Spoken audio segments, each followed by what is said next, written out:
Bonjour à toi chers spectateurs, aujourd'hui parlons de Seafog, Les Clandestins, le premier long métrage de Shim Sung-bo.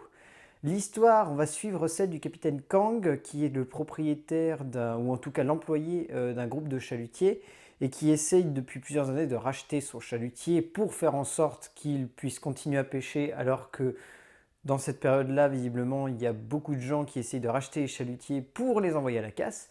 Mais lui, voilà, il essaie de le faire survivre. Malheureusement, les pêches ne sont pas à la hauteur de ses espérances et il va se retrouver à devoir trimballer une bande de clandestins pour pouvoir arrondir les fins de mois.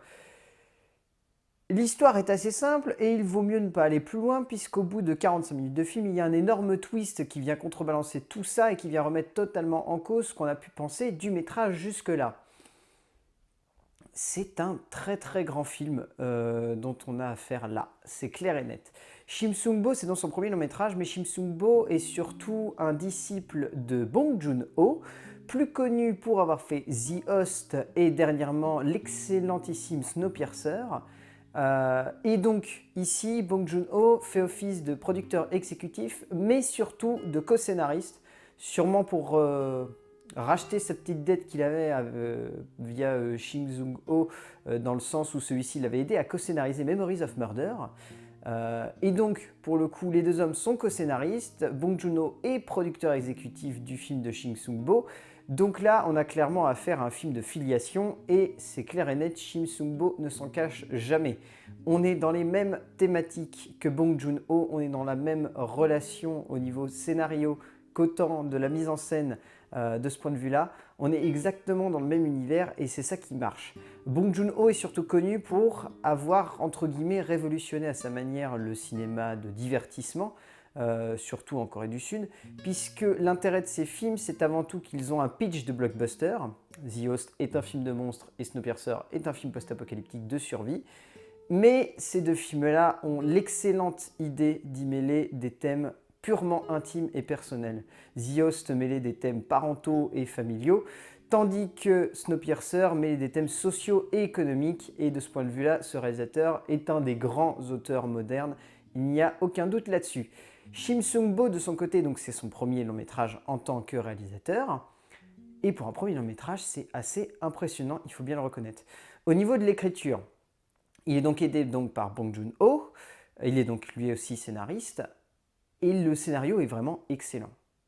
Il faut bien le reconnaître, pour la simple et bonne raison qu'il joue admirablement bien avec le spectateur, et en plus qu'il sait manier des thèmes en même temps économiques, en même temps sociaux et en même temps familiaux, qui sont vraiment magnifiques dans ce film. Il y a un peu de tout dans ce film, c'est vraiment ce que certains appellent l'école Bong Joon-ho. Ce n'est pas pour rien, parce qu'on ressent les mêmes thèmes que le cinéma de Bong Joon-ho, avec un petit peu plus de tâtonnement, mais une certaine maîtrise quand même, dans le sens où Shim Sung-bo maîtrise vraiment son film du début à la fin et lui apporte un vrai caractère. En cela, dès les premières minutes, on le ressent bien, on va se sentir manipulé. Le personnage du capitaine Kang est donc le personnage central du film, ou en tout cas celui dont on est supposé s'identifier le plus. Et c'est superbement bien fait de ce point de vue-là, puisque très rapidement on va se rendre compte qu'on se fait totalement manipuler. Et qu'on devrait accepter ce que ce personnage fait, alors que ce qu'il fait est absolument amoral et humainement détestable. C'est absolument brillantissime de ce point de vue-là, puisque, on va dire, grâce au revirement au bout de 45 minutes de film, le personnage principal ne devient plus le capitaine Kang, mais Heng-ho, un jeune second qui vient juste d'arriver sur le bateau. C'est absolument extraordinaire, puisqu'on a beau chercher à s'identifier à Heng-ho, on a du mal au début, et très rapidement on se rend compte que Heng-ho est la seule personne humaine sur ce bateau. Et que si on essaye de s'identifier au capitaine Kang, on perd son humanité et on se sent complètement manipulé par les scénaristes. C'est exceptionnel de ce point de vue-là, parce que c'est le centre nerveux du long métrage, et il nous manipule, il se joue de nous constamment, et c'est vraiment extraordinaire. On pourrait aussi pointer du doigt rapidement qu'au niveau du scénario, il y a un jeu avec les genres, puisqu'on commence sur un drame social et rapidement on vire au survival, à cause du retournement au bout de 45 minutes. C'est vraiment exceptionnel de jouer avec les genres comme ça. Tout est maîtrisé dedans au niveau de l'écriture.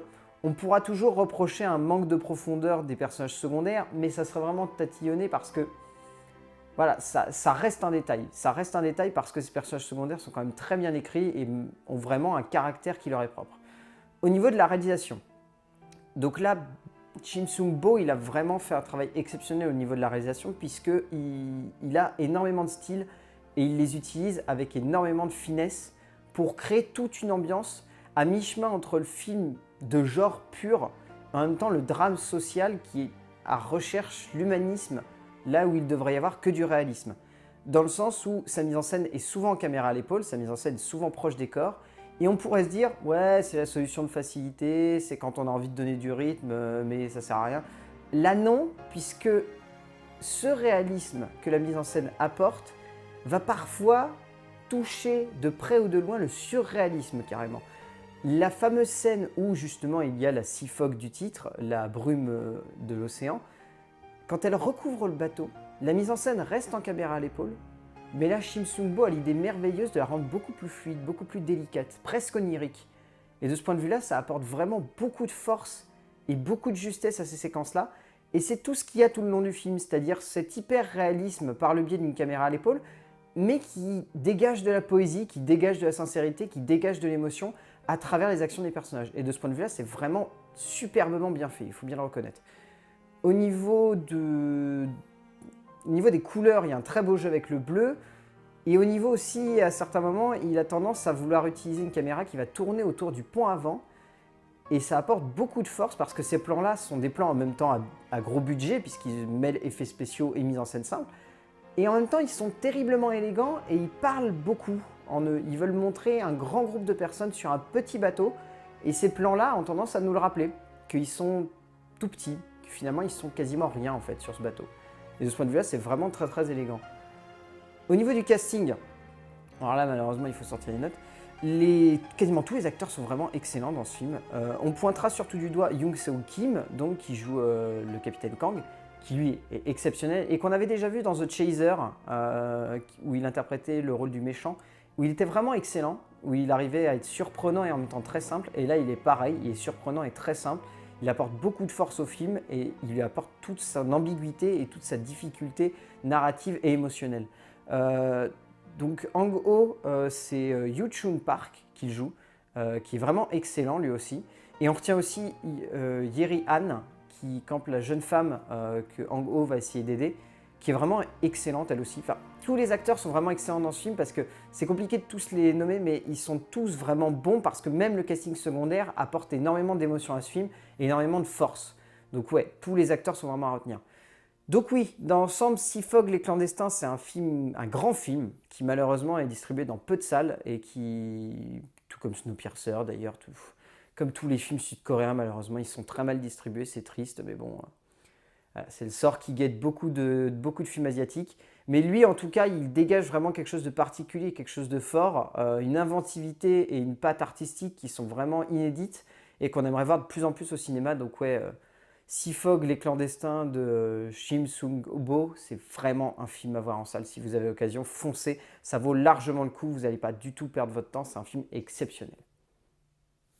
A plus!